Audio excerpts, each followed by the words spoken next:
The Triassic, 211 million years ago, was a period of evolutionary experimentation.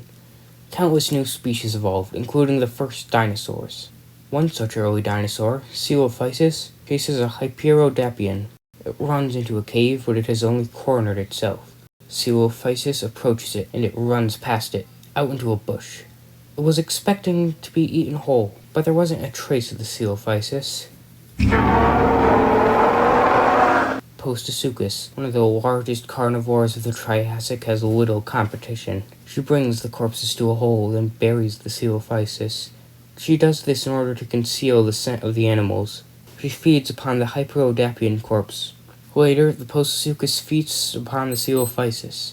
She must constantly be on the hunt for prey. She goes to a nearby area where herbivores are plentiful and finds a Trialophosaurus. She is able to trap the animal, then goes in for the attack. She eats the Trialophosaurus, but it is not enough.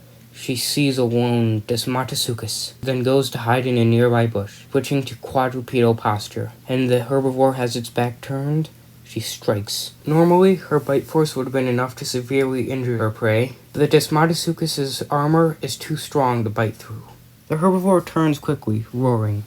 Postosuchus does not back down and roars back. The herbivore charges at the Postosuchus and slams its tail into her. Her strong armor was enough to protect her. She sinks her teeth into the skin of the Postosuchus, finishing it. She begins to eat the herbivore.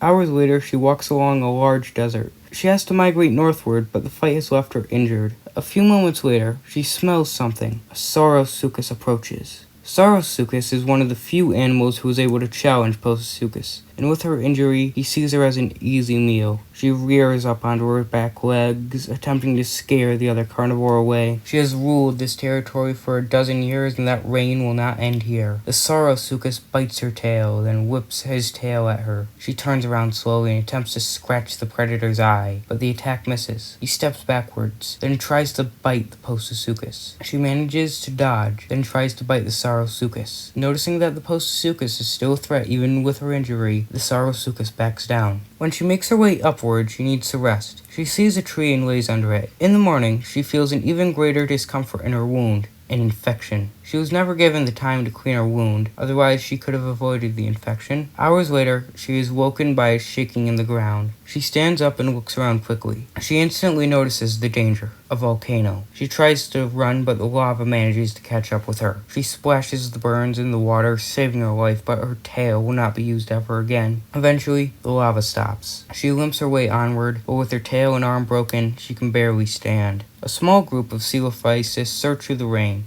They are in need of food. They walk onto a small cliff and see exactly what they need, a weakened animal. The Coelophysis run to it. This animal is ravaged. They begin their feast on the Postosuchus as she fades into the unknown of prehistory. Thousands of years later, the rain persists, making a climate too inhospitable for the Postosuchus to thrive in. The dinosaurs diversify as a mass extinction due to volcanic activity occurs. This makes them the rulers of this planet, and they will remain such for over 100 million years, until an asteroid comes to wipe them from the planet. Despite this, they do survive in the form of birds, such as the ones we live with in the present day. And while Postosuchus nor any of its kind have any direct ancestors, the crocodilians which live today are closely related to them. These animals have left their imprint on the earth in many ways.